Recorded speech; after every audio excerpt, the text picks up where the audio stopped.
ഉളിക്കൽ നുച്ചാട്ടെ വീട്ടിൽ നിന്നും 27 പവൻ സ്വർണം കവർന്നു. നുച്ചാട് സെന്റ് ജോസഫ് നാനായാൾ പള്ളിക്ക് സമീപത്തുള്ള നെല്ലിക്കൽ സിമിലി മോളിന്റെ വീട്ടിലാണ് മോഷണം നടന്നത്. സിമിലിയും മകളും പ്രവാസിയായ ഭർത്താവ് ബിജുവിനെ സ്വീകരിക്കാൻ എയർപോർട്ടിലേക്ക് പോയ സമയത്തായിരുന്നു മോഷണം നടന്നത്. വീടിനുള്ളിൽ കയറിയ മോഷ്ടാവ് കിടപ്പുമുറിയിലെ അലമാരയ്ക്കുള്ളിൽ സൂക്ഷിച്ചിരുന്ന 27 ലക്ഷം രൂപ വില വരുന്ന സ്വർണമാണ് മോഷ്ടിക്കപ്പെട്ടത്.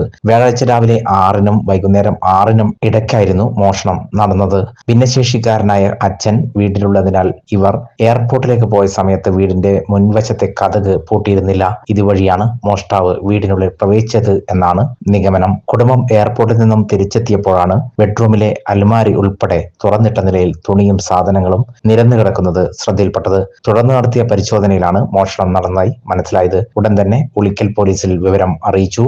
സംഭവത്തിൽ ഉളിക്കൽ പോലീസ് കേസ് രജിസ്റ്റർ ചെയ്ത് അന്വേഷണം ആരംഭിച്ചു. കണ്ണൂരിൽ നിന്നും ഡോഗ് സ്ക്വാഡും സ്ഥലത്തെത്തി വിരലടയാള വിദഗ്ധരും പരിശോധനകൾ ആരംഭിച്ചു.